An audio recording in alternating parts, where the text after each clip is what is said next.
Welcome to Denver Startup Week. I'm Tammy Dorr, President and CEO of the Downtown Denver Partnership and co-chair of Denver Startup Week.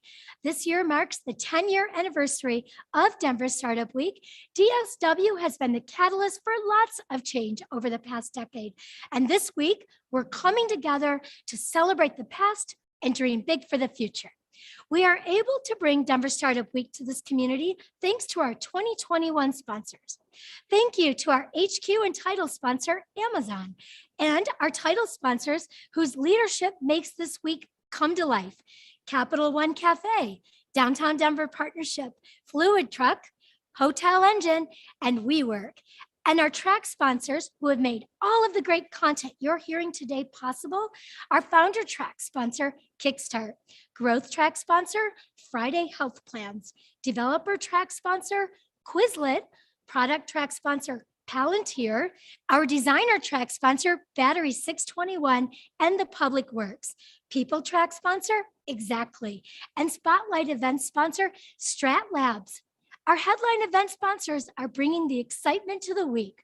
Thank you to B-Side Fund, Colorado Public Radio, Comcast, Coors Brewing, Denver Pavilions, Entrepreneurship at the University of Denver, JP Morgan Chase, Method, Moss Adams, Pi Insurance, Promontory Mortgage, PATH, Southwest, Tattered Cover, and VF Venture Foundry. Finally, thank you to our partner and member sponsors, all listed on the screen. Please say thank you to these companies as you enjoy our hybrid Denver Startup Week. And don't forget, use the hashtag #DenStartupWeek to share your experiences and moments of inspiration on social media. Have a great week. I'm Jimmy Eberhard. I'm the founder and CEO of Fluid Truck. Fluid Truck is growing rapidly. We're currently the fastest growing company in Colorado. We're going out there and transforming huge problems in fleets and deliveries and really providing a platform that gives anybody access to the right vehicle when they need it. Fluid's culture is a really unique one. It's a place where you get the opportunity to challenge, and I kind of look at it as like it's a choose your own adventure book. You step in, we're going to push the challenges, stuff that we're not even sure is possible, but we're going to go out there and try to build it. And it's amazing to watch people that stepped inside of us in the last year and now coming in and building, growing, leading teams. We're a testing ground and a proving ground. It's going to build some of the next technology leaders for the next generation. I love Denver Startup Week. I love people that are out there building, creating, starting companies, taking a chance and saying, hey, I've got this idea. Let's give it a go. And so just taking the challenge and going down and trying. That's what Denver Startup Week is all about. Fluid Truck is in a rapid scale mode. We've launched 27 markets this year already, and we're continuing to expand out and build across the US. For anybody that's ambitious, that's going out there and wants to change the world, come join us. We're out there building big stuff, and we need people that want to come lead, challenge, and go out there and transform the industry.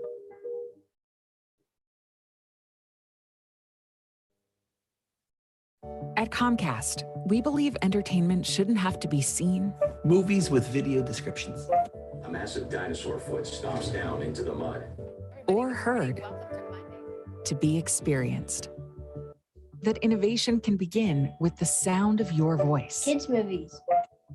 We just got the eye tracking technology set up. And that technology can unlock independence. Wow, I did that. At Comcast, we believe that disability isn't the lack of ability, it's the lack of a solution.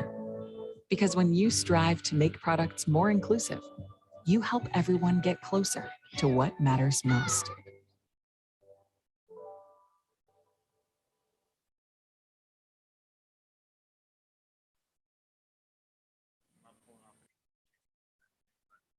Shoes I can do.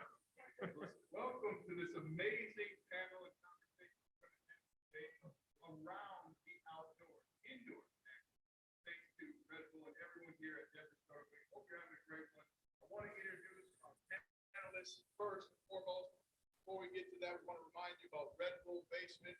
Red Bull Basement empowers upcoming change makers around the globe to find their voice, to develop bold new ideas and implement tech solutions that will make a meaningful impact on their campus and the world. Our panelists have made a tremendous impact on their campuses, in some cases, and in the world of sport and in the world of the outdoors. It's going to be a fun time. So let's start with our first panelist, the most decorated athlete on this panel, Payson McElveen. He's a Red Bull athlete, and he's a 5-time collegiate title winner and a U.S. national champion. We're going to get into this a little later, Payson, but you were on the USA cycling team, and you've been on it since you were 17 years old. What was childhood like? We'll get into all that in a little bit. We got Connor Cole and Anwar Khan. These guys are coming straight off the college campus. They are at the University of Miami, and they have started Cycle. We'll get into how many bottles you guys have counted in your life and the change you made in the world. Then we have a guy here who is known all around Denver, Jimmy Funkhauser, owner of Farrell, the local outdoor shop, awesome shop. I can't wait to get to your tagline, create adventure. Welcome, fellas. How you guys doing? Great. Have you guys enjoyed the Denver Startup Week so far? Oh, yeah. Just got here. All right. Got a lot of fun in store for you. Miami might be fun, but wait till you visit Denver Startup Week. We rip it up here. Let's just get started with outdoors. You know, one of the things I love about football is football loved me first. I remember the moment I fell in love with football. When did you fall in love with the outdoors? Here's some start with you. Yeah, no worries. Yeah. Boy, I think I was 2 or 3 years old probably when my parents took me on a river trip. But I fell in love with bike riding shortly thereafter, became a family affair. And just sort of the doors it opened from an adventure standpoint immediately hooked me. And haven't looked back since. Still doing it. You started riding a bike at 4, right? You were just Yeah. riding early on. Yeah. Yeah. Yeah, for me, I grew up in Indiana, and when you live in Indiana, there's 3 ways to get outdoors. You can hunt, farm, or play golf. And I read a book by John Krakauer on a Wednesday. I'll never forget. It was a Wednesday. Changed my life. And that weekend, 3 days later, I decided to do a section hike on the Appalachian Trail. Hopped in the car, drove 12 hours, slept in the car, and spent 3 days having absolutely no business being in the mountains by myself. But it changed my life, and it's just grown from there. Gentlemen. Well, since I was 2 weeks old, I've been going up to a little place called Glen Arbor in Michigan. And it's just this beautiful little town, and there's a national lakeshore called Sleeping Bear Dunes there. And ever since I've been going up there, I love getting out on the water and hiking through all the trails, and it's been really fantastic since then. You know, I'd say about an hour north of here. Okay. This one's great. All right. About an hour north of here, up in Rocky Mountain National Park, Estes Park. Always used to go there with my family when I was a kid. I'm from Omaha, so it's about like 8-hour drive for me. And I would always go on hikes with my mom in like Rocky Mountain National Park, and that was like always really formative for me. So yeah, that's what I would say. Well, there's amazing stories with each of you. And Payson, let's start with you. We mentioned you've been on the USA cycling team since 17. You have had prolonged excellence for almost as long as long as you've been an adult. What's that been like? What was that journey like to be so successful so young and to maintain excellence?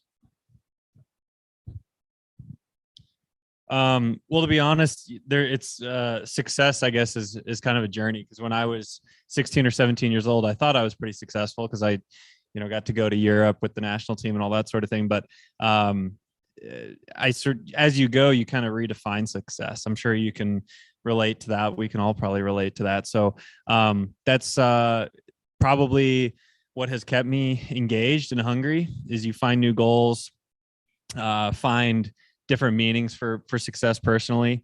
And yeah, I mean, it's every year I come up with different ideas, sort of redefine how I want to impact the sport.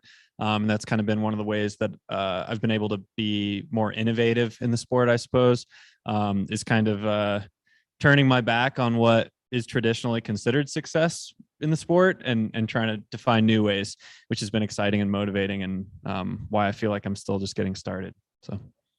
And then, Jimmy, you actually started Farrell startup outdoor store. Everybody thinks they want to do it. You actually went in and did it. What went into your startup success? Yeah, the way I look at entrepreneurship and starting a thing is kind of 3 different steps. Is one, you have to be 3 different things. You have to be a visionary. You have to have a good idea and a vision. And 2, you have to be able to execute on that. Like you have to actually be able to do it. Yeah. We all have good ideas. We've all invented 3 or 4 things in our lives. It's a different thing to actually go out and do it. And then you have to maintain the enthusiasm for that baby, that thing. And that was the journey for me. It maybe, we aren't doing anything revolutionary, but it's our goal to just do it a little bit better than the next guy. And that's the execution part of it. But for me, I just wanted to get people outside.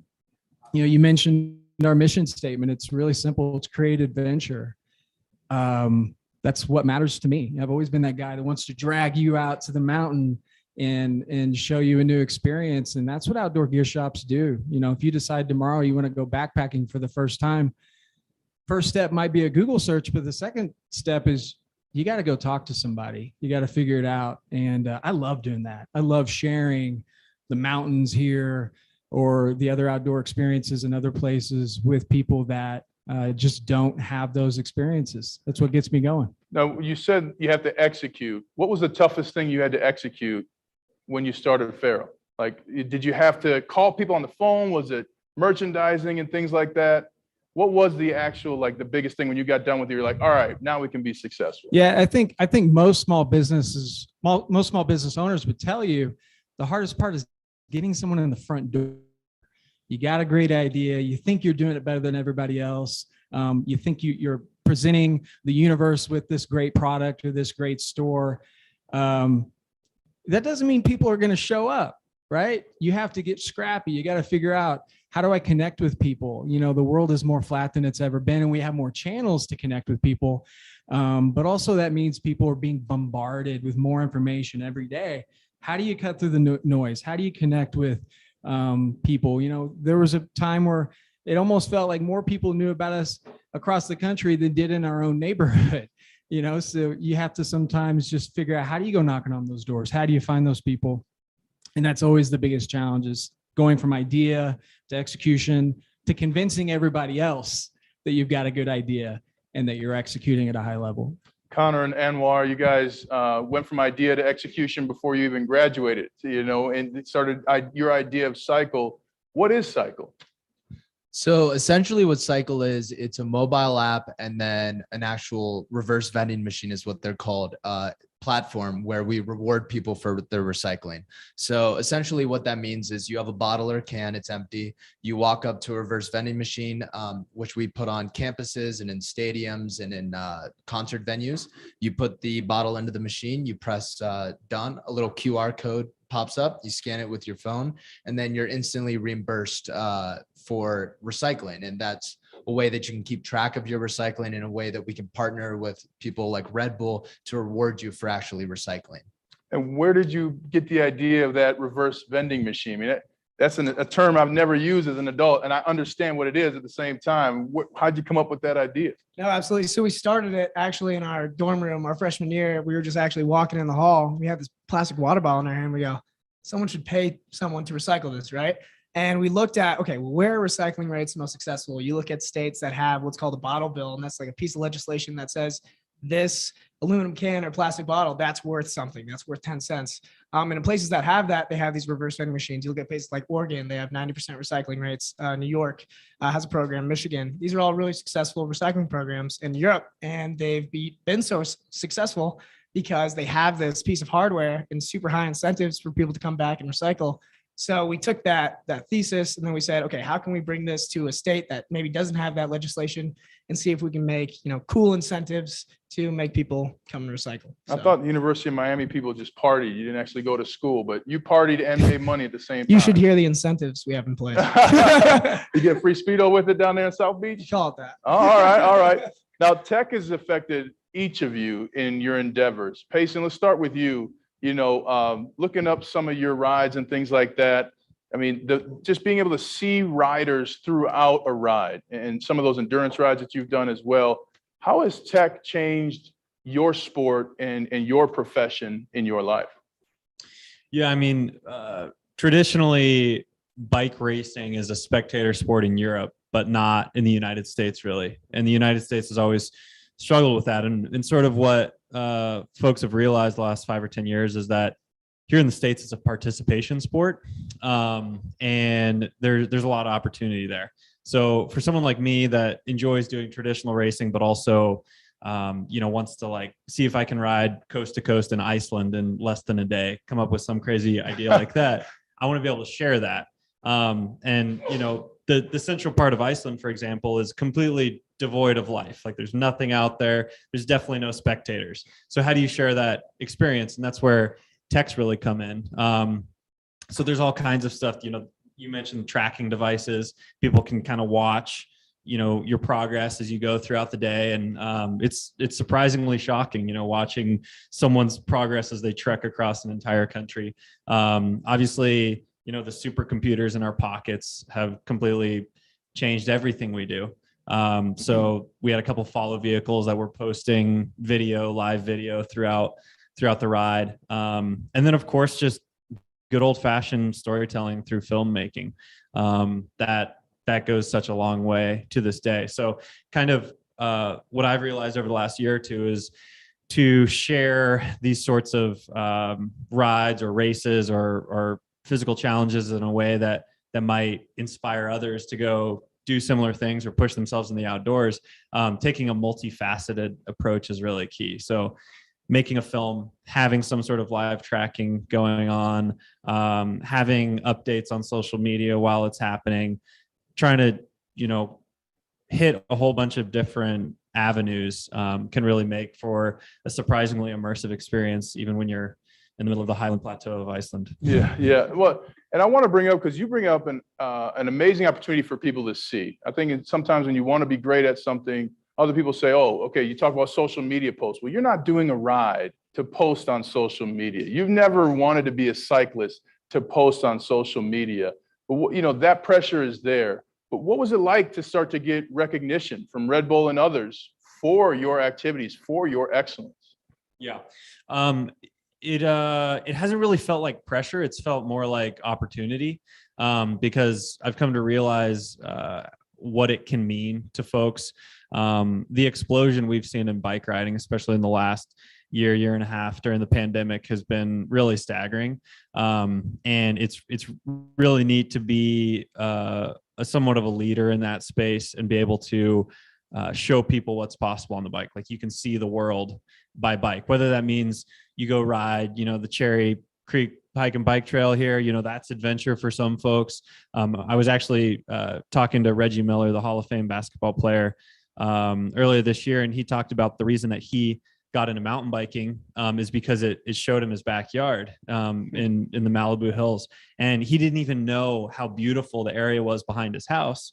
But it was against his contract at the Pacers at the time for injury reasons, but he started sneaking out and going on these mountain bike rides back in 2004, 2005. And I just thought that was such an awesome example, this star athlete, world renowned, one of the best ever, has had such a fruitful athletic experience, but having that adventure component, even if it just meant adventuring in his backyard, really changed his life. And so no matter where you fall in that spectrum, whether you're trying to cross Iceland or just, explore your backyard, being able to add more energy to that is something that's really been inspiring. I got 3 kids, so the electric bike ride to the grocery store, that's an adventure. That's enough for me. But Jimmy, when you talk about tech and starting a store, opening a store, how has tech helped you be successful in your life? Yeah, I think when a lot of people think about a retail store that has a website, they might, that's the extent of the technology that they need, but every component of our business requires software. I could name 20 software providers that we work with on a daily basis. And as a small business, we're always looking for an asymmetrical way to improve what we're doing. And, we'll look at our accounting software, our communication software, our marketing software, it keeps going. We can't do what we do without every single one of those components. And what's unique about being small is we can actually leverage that better than the big guys a lot of times, because we can be on the cutting edge because we're nimble. Somebody brings out a new tech for how to text with customers in a non-invasive way. We're the first ones on it because we don't have to move a big ship and try that out. And I think that's one of the biggest lessons I've learned through this journey is that actually you don't have to be the big company to really implement technology in a way that is effective for yourself and for your community. How did you build the community you've built? Farrell's got a great community of people, users. How did tech play into that? Yeah, when I think about our community, I kind of put it through the filter. I call it our social license to operate, and we have to renew it every day. And what I mean by that is when customers walk in the store every day, they decide in that moment whether or not we deserve to exist, whether or not we deserve to keep going. And I call that our social license to operate. And it's renewed every 24 hours when I come in, when I'm thinking about what we're doing. So I think it's just being authentic in the way you communicate through your technologies. That can be social media, that can be email, that can be your texting technology. But I feel very strongly that our community connects with authenticity. They want to know me. They want me to know them. And they want to know what matters to me. And they want me to know what matters to them. And technology actually can play a big part in that, particularly from a communication standpoint, from how you build your website. Does it look and feel real? Does it look and feel authentic? Or did it go through all the HR filters and all the PR filters? I think that's the most important thing, is communicating through that technology in a way that feels real. Connor and Anwar, technology, I'm sure, is all throughout your reverse vending machines and invoicing and things like that. But the QR code, I mean, before COVID, I don't think 90% of people knew what a QR code was, but you have made it an integral part of your machines. What did you have to, what bridge did you have to build to get the QR code to be so readily accessible and trustworthy? So one of the things that we identified early on was that we wanted a way that was really intuitive and easy for you to be able to connect the mobile app to the machine, because that's how we're able to account for someone's recycling habits, right? So we looked at a bunch of different options, and what we really found was that QR codes are really pretty intuitive. And if you place the camera button in a very central place in your app, it's very intuitive, like on Snapchat or on your iPhone camera roll, to click it, and then you see this image and it scans it almost instantly. So it's this really great technology where you're able to connect something in the physical world directly to a mobile app with really specific information almost instantaneously. And that was what we found was so great about QR codes, 2 years ago. And then come COVID, and now everybody has to use QR codes for everything. So it's been really great for us because now everybody is so familiar with it. How did you guys figure out where to begin? Not just with the QR codes, but what tech's going to serve our customers best? Yeah, I'd say that technology is so much of, it's an enabler for us. So it enables people to go out and perform what we want them to do with us. It's so much about the technology that it's consumer facing, right? So it needs to gamify the actual recycling experience and to bring everyone together, as a whole. You look at the technology that everyone uses in their everyday life, right? That connects you to community, a feeling, a feed. And if we can utilize that technology to attach them to something that is good for the planet, like recycling, and create community around that, that only helps us so much more. You mentioned a word there, gamify. Yeah. Explain that to the people, because esports is up and coming. You say the word gamify, my mother's going to be like, well, what does that mean? But this is an important part of where tech is going. Explain it to the people. Yeah. So gamification more broadly is just looking at, how do you incentivize people's habits through their actions, right? How do you actually get those dopamine hits and those habit forming processes in their daily interface, right? So when you're gamifying it, you're literally making it a game, for lack of a better word, and you're making it fun and intuitive. So just the whole process of gamifying any type of process, just it really engages people so much more. And it's kind of the baseline of what you see in successful consumer facing companies, all over. So, yeah. All right. Well, Payson, let's come back to you. For all of you here, Denver Startup Week is a week of a community that's all over the place, right? You got people who are thinking about starting a company, who have started a company, who maybe have sold a company, who are in a tough spot in a company. Let's talk about the F word we never speak of, failure, right? When was a failure for you, Payson, that you learned from and that made you successful moving forward? Yeah, good question. Let's see. The reason I'm pausing is because I'm trying to figure out which one. Yeah, right. Wait a second. You mean like there's failure in success? No way. You don't say.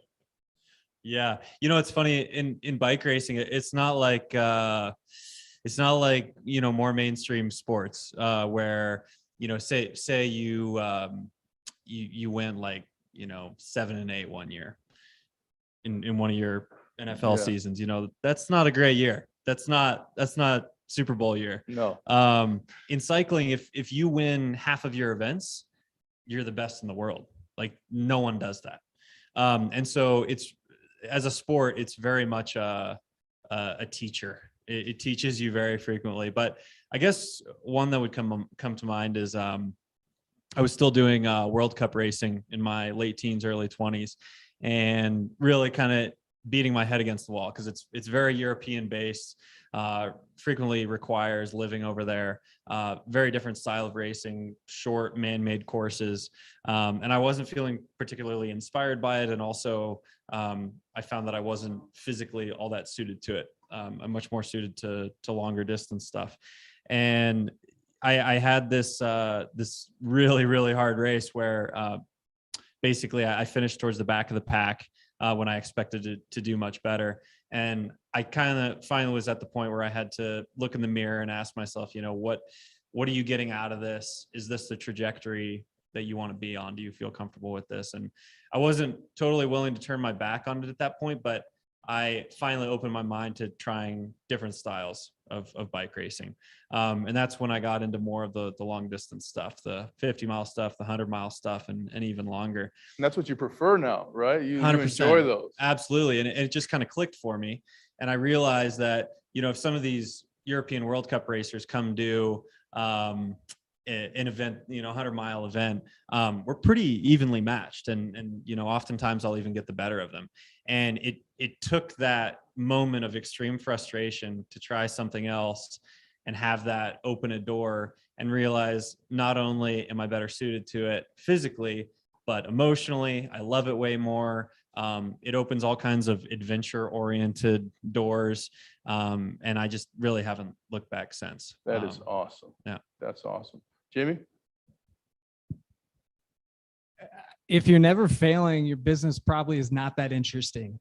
The truth is, you're going to fail every day if you're pushing. If you're in the lab, if you're experimenting, if you're listening to your community and your business partners and your coworkers. I think it's so critical to have the courage to push and try new ideas and try new things. I fail every single day. I know that because I'm trying new stuff every single day. It's hard to even put my finger on a big one or a small one because, I use the term in the lab. That's the way I look at my business. I'm always in the lab. And if you don't have that mentality and you're not having those little daily micro failures, you're probably not pushing hard enough to really see where you can go. So you just got to wear it that way. You just got to feel confident in your process. Don't be married to the outcome, be married to the process. And I think so many people get focused on the outcome. And you're probably missing a lot of opportunities if that's the case. Where did you begin your process though? It wasn't probably a micro failure that started. You say, hey, I need a process to deal with this. This is going to happen again. Yeah. What was that moment? Yeah. For me, it was staying true to what it was I cared about, create adventure. It's going to become cliche by the end of the day. I love it, man. I'm going to steal it from you. Yeah.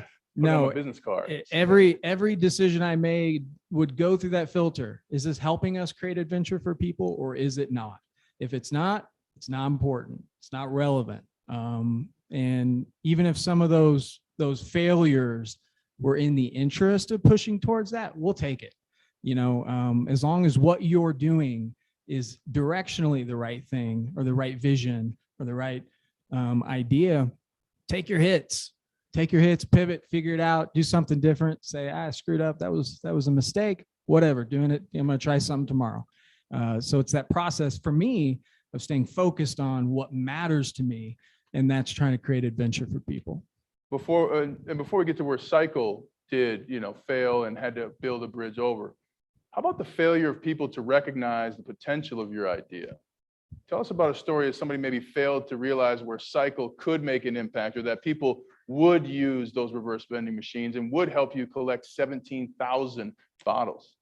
Yeah, so I think that actually touches on mostly what I was going to talk about with failure with Cycle. I remember when we first started it, we started it for a business plan competition. And when we came up with the concept, we had about 2 weeks until the first one. And so we slapped together a pitch deck and brought on 2 more members to the team and pitched. And to be frank, we still have the pitch deck and it's awful. But at the end of the day, one of the most popular words in startup lingo is to pivot and to recognize where you're failing, to grab people's attention, where you're failing, to make them understand what you see the future could look like. You have to be able to take that as a lesson and not just say, oh, like they don't understand, like learn from every single failure, learn from every single no, and understand why people are saying no. Because at the end of the day, you want to be able to connect with people in a meaningful way. And if people aren't understanding that in a 3-minute conversation, then you probably need to simplify or go back and change something, go back to the drawing board a little bit. But I think the failure for people to recognize what the vision was is in a lot of ways how you form the vision moving forward. You should always be a consumer oriented brand where you're looking at what the consumer wants and learning from them at the same time as you should be trying to educate them.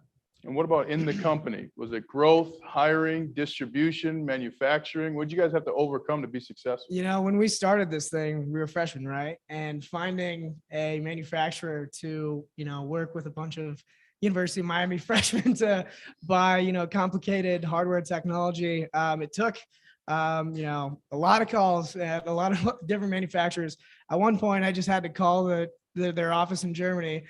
I luckily enough had spoke a little German. So then I was able to get in touch with someone, and then I was able to get in touch with the right person. And after about 10 or so calls and us going up to Connecticut and just asking this guy, like, you got to give us a shot.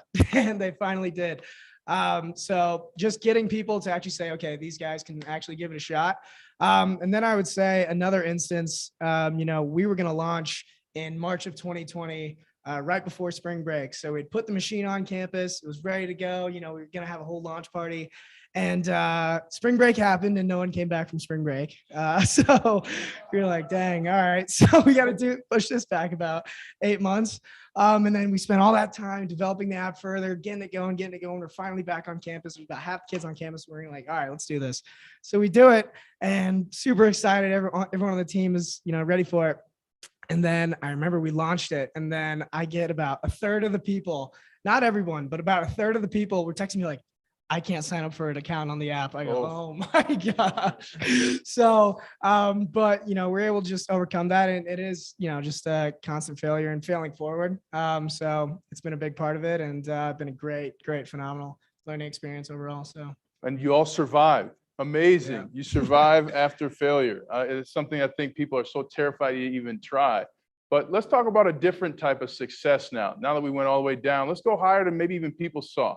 Right? Because I've experienced, and all of you have, a win that people didn't see that was super meaningful to you. Could have been getting back on the bike after an injury. It could have been opening the doors after COVID, or having that party after getting X amount of users.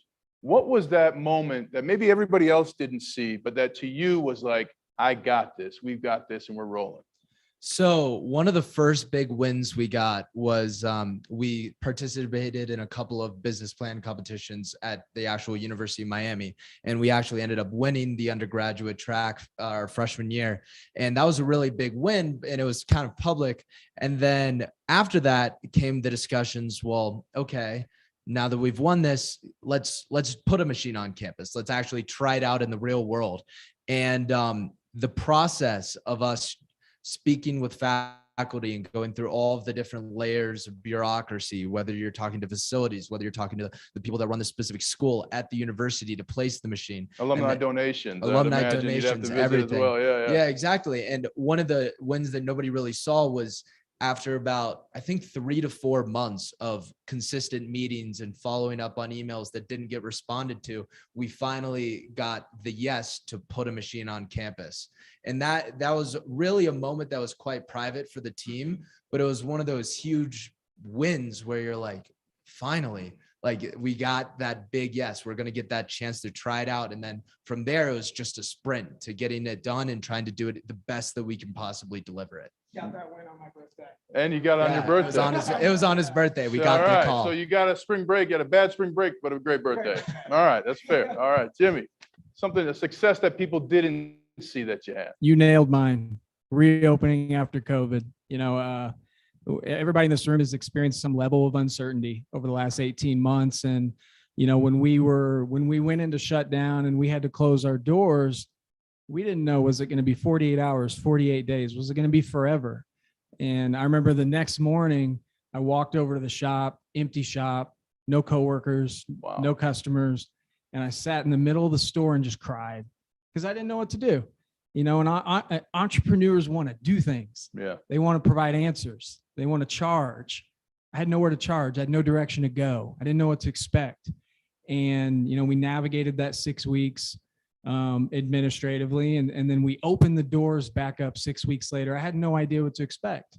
I thought this is still uncertain. Are people going to shop? We opened the doors that first day and it was an absolute explosion of support. Wow. And to me, that signaled to me that they wanted us here. They wanted us to survive. And if we were going to continue to have that support, I'd find a way, I'd figure it out. And hands down, in the time we've been doing this, that was my best day at Farrell. Love it. Yeah. Love it. Yeah, that's a little bit of a tougher question for me because so much of being an athlete in my shoes is like promoting the wins. So they inevitably become pretty public. But one that comes to mind is I spoke earlier about kind of stepping away from World Cup racing a little bit. And at the time I was terrified to do that because it was the non-traditional route. And I, made crazy moves like spending 2/3 of my bank account, my savings account at the time when I was a poor college student to go to Mongolia and do a 6-day stage race across Mongolia when, none of my major competitors were doing that. But I just had this gut feeling. And I knew that it would resonate with a broader audience. And sure enough, shortly thereafter, I got an interview in Outside Magazine and learned after the fact that that's kind of what put me on Red Bull's radar. But I still had these massive doubts about, going down this path that was far less trafficked, whether it was the right thing to do. And most won't know this, but Red Bull's process in bringing on an athlete is a very long one. They really take their time and keep an eye on folks that they're interested in for a pretty good period of time. But I was notified of that towards the beginning, and it was so emboldening because they are the gold standard. They are the dream sponsor. So many doors open, and knowing that this kind of weird alternative path that I had just taken a couple steps down had gotten that attention was not something that anyone else knew at the time, but just was wind in the sails like you could not believe. And really one of the main things that solidified that as my path. So it's true. Red Bull does give you wings. It absolutely is true. That is amazing. Yeah. That's amazing. 100%. Well, a big part of success is having fun, in my experience. What does fun look like for you and your teams? What does it look like when your cycling team has fun, when your office has fun, when your company has fun? What does that look like for you guys? Yeah, awesome question. I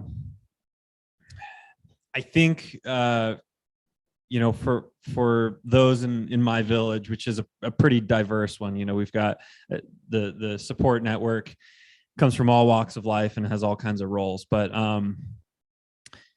really it's kind of a weird way to put it, but when we kind of feel like we got away with something in a way, so like you have a crazy idea and it's never been done. I mean, not to beat a dead horse, but this Iceland idea, like people have been traveling overland in Iceland since the Vikings landed there 2,000 years ago. No one has ever tried to do it self-supported in a day. No one's ever dared think that that's possible. And it's a very heinous, remote place. Like it's dangerous. Only for Vikings to be out there. Yeah. And we had this team of, videographers and folks creating the route and all the folks behind, the bike build and everything.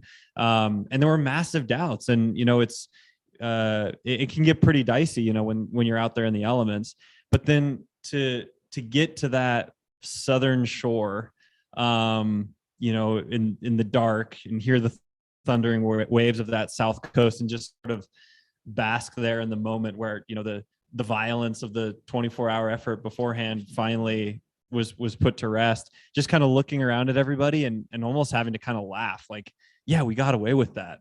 And now, and now there's different directions we can go in. Like that one's checked off the list. That's possible. What else is possible? So that sort of moment where there's massive doubt and then all the doubt gets washed away. That's fun. Yeah. That's hugely fun. I wonder how many people have been to Iceland and Mongolia. Like you've got to be like one of 150, honestly. And like the other 20 of them are on your team probably. Like that's awesome. Yeah, I don't know. Jimmy, what's fun look like at Farrell? Farrell's a toy store, man, not a trauma center. Like if we can't find ways to have fun doing what we do, we need to reevaluate. For me, it's obviously what we do. It's just intrinsically fun, but more broadly speaking, it's my team, my coworkers. Surround yourself with just banging cool people. You like writing on the walls, or are you singing songs? No, we all know cool people, but how do you have fun? Yeah. For us, people come to us and they need help. They need help exploring the outdoors, so even when we're not outside, we're living vicariously through people that are about to have a life-changing experience. Yeah. If anybody that's gone backpacking for the first time or climbing in the mountains for the first time, if you don't walk away changed, you need to reevaluate what you appreciate. And we get to relive that every single day when people walk in the shop. And man, that's fun. That's a lot of fun for us. It kind of seems redundant to ask University of Miami students what fun looks like, but keep it to cycle, please. There may be kids watching. Yeah. What's it like to have fun at cycle? All right, so there is this park right in Miami. It's called Bayfront Park. And we did our first cleanup there with an NGO called Center for the Sea and Red Bull, actually. Wow. So it was last December, and about 350 volunteers came out and we cleaned all of Bayfront Park. We brought the machine there. Just having people from the community come up, look at the machine, like, what is that? And like everyone from like little kids to like, everyone you can imagine, just like, wanted to know about it, learn about it. That was super fun for us. And our whole team was there because we're not only doing, bottles and cans, we're cleaning up like the whole park, and just having everyone involved and like kind of being a part of that environmental story. That was pretty special. How about as co-founders? I mean, you can't just work with each other all the time and go to school. You got to have fun too together. How do you guys do it? I would say that like some of the best moments are kind of the quiet moments that come right after a lot of work is done, when you're able to kind of sit back. And I remember like when we launched and when we finished this, like figured out all the sign-in problems, being able to kind of sit back. We actually spent a lot of time and would have one or two of our team members sit by the machine so that we could watch people work, like actually utilize it. So we could kind of learn from how they worked with the machine to make it better, the app better, make it quicker. And some of the more fun moments I remember are just being with one or two other guys and one of our teammates, Julie, and sitting by the machine and just watching people use something that you had built and conceived from the ground up. I mean, one of my best memories is the first day we got the machine delivered. We got it delivered to the house that we were living at with this huge 18-wheeler. It's a 500-pound machine. And I remember just seeing the actual physicality of it was crazy. It was mind-boggling because you're like, oh, wow, yeah, we've been working on this for a year and a half and this is real. But now that it's a physical thing that I can see in front of me, this is really real. And those are some of the more fun moments. And then how the heck do you get it out of there? You don't own an 18-wheeler. You thought of that after the fun, I'm sure. A lot of U-Hauls. Yeah. U-Haul Hired has some of been your great. buddies. Yeah, you could have used and that then- help. Yeah, teamwork. Get a bunch of guys to lift a heavy machine. All right. We got some questions from the crowd. For you, Jimmy, what was the turning point to launch your company? What was the piece that you saw missing in the overwhelming outdoor product retail online space? Yeah, so I started in corporate retail. I spent 10 years working for a corporate retailer that I won't name, but everyone would know. And there was too much of that. We are retail anarchy. That's the way I describe our business. We're constantly trying to figure out how to take what's already being done and make it a little different, even if it's not better, maybe it's different.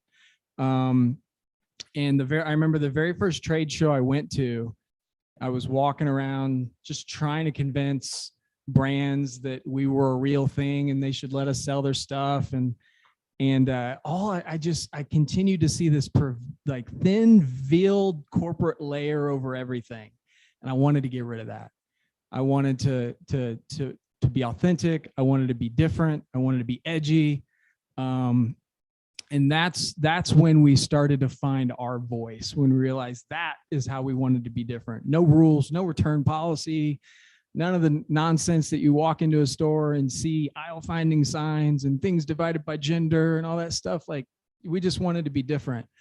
And that's when things really started to click for us, when we realized we didn't have to do that the way they do it, And I love that. I absolutely love having that vibe, having that vision, and having a team that knows we don't have to behave the way everybody else behaves. Does it surprise you? I mean, all you guys have done something different. Does it ever surprise you that doing something different seems so outlandish at the time, and then you look back at it and you're like, well, that was exactly what I was supposed to do? Go ahead, you got the mic. Yeah. No, I think at the end of the day, if you're going to do something for a long time, it better be you. It better be you from day one, because if you're trying to do what somebody else is doing the way they do it, and it doesn't feel right, you're going to wear yourself out, and it's not going to be fun anymore. At some point in your journey, whether it's a good idea and you're executing well, you've got to want to keep doing it. And the only way you're going to want to keep doing it is if it actually is you and your vision and your energy and your way of doing it. It's the only way to keep it moving. All right. The next question is for Anwar and Connor. What is your guys' long-term goal for Cycle? Is there a certain number of universities or stadiums that you want to be in? How are you measuring your success? Yeah, so you kind of hit it right on the head. Stadiums is really where we want to be in concerts. Kind of this past December, when we were actually, our original thing was we want to be on every university campus. And we tried to go expand during COVID. You call schools and they say, we don't even know if we're going to be a school come fall. So we said, all right, we got to pivot. Connor wrote a phenomenal white paper on this whole thesis of getting into stadiums. And we found this quote that while 13% of Americans say they follow science, 61% identify as sports fans. So we saw that and we said, wow, how can we bring those two together? And, we said, we want to take something that people already identify with and then put our process in that, put the science in that, put the recycling aspect in that, and then say, how can we associate something that they already love with something that they should be doing? So success for us is, by the end of or by mid next year, early next year, being in our first stadium and really, hitting the ground running, making it work. So, I'm gonna touch on something. Yeah, and so just to talk a little bit about what we want to do in stadiums, one of the things we really believe in is that people want to do the good thing, right? They want to do the right thing. And one of the great things about recycling in such like a very bipartisan times, recycling is one of the few things that everybody agrees on. We need to get more sustainable, and we need to make a concerted effort to reuse all of the materials that we're producing on a day-to-day basis. And stadiums are a great example of a place where there's an incredible amount of single-use beverage containers. And so we looked at that and we thought, how can we make it fun and engaging for sports fans to do the right thing? And kind of what we came up with is, if we can track people recycling and we can make sure that they're recycling properly, we can partner with the stadium to reward them in really fun ways. For example, giving them season tickets or giving them signed jerseys from their favorite athletes. And that's one of the things that, and one of the big tenets of our company, is that rewarding people for doing the right thing is only going to drive home the point more, and it's only going to make it more rewarding for them. Love it. All right, we got about a few minutes left. Payson, let's start with you. Denver Startup Week is about encouragement and community. Give maybe one sentence, maybe two. Encourage people on building their community from your advice. Ultimately, sharing wins feels way better than doing it individually. It's and anyone that has given a gift of any kind, whether it be time or a thoughtful, tangible gift, knows how good that feels. And the same goes for collaboration. And wins, ultimately the biggest wins, the ones that have always been most meaningful to me, were community oriented. And that's what I always go back to. If there's two different directions to go with a certain opportunity, these days I pretty much always opt for the one that has payoff for others as well, shared benefit. It's awesome. Jimmy? Everybody in the room is smart, but be vulnerable enough to have your mind changed every day. You don't have all the answers. You're not going to find all the answers right away. And when you think you've got the answer, you're going to be wrong. So just be vulnerable enough to admit when you're wrong, find a new path, and charge ahead with the work. Fellas? Surround yourself with the best people you can. At the end of the day, you're an amalgamation of the 5 people that you spend the most time with. Fail often, fail early, and lean on the people around you to carry forward. Since this whole competition is about college kids, I would say do it now, because people are so much more willing to help college students go out and try to build something, and just people are willing to help you. So that's what I would say. Well, thank you for sharing your wins with us. This was a joy for myself and for the many who are viewing. And remember, we're here for Red Bull Basement. They are empowering students to develop bold new ideas and implement tech solutions that will make a meaningful impact on their campus and the world. All of you have done that. Thank you so much for your impact. Thank you to Denver Startup Week. Thank you to Red Bull. Talk to you soon.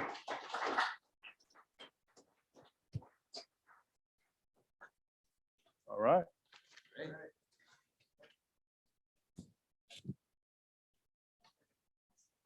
Rock and roll. Rock and roll, man. Big voice. Hey, man. Yeah, no problem. I love it.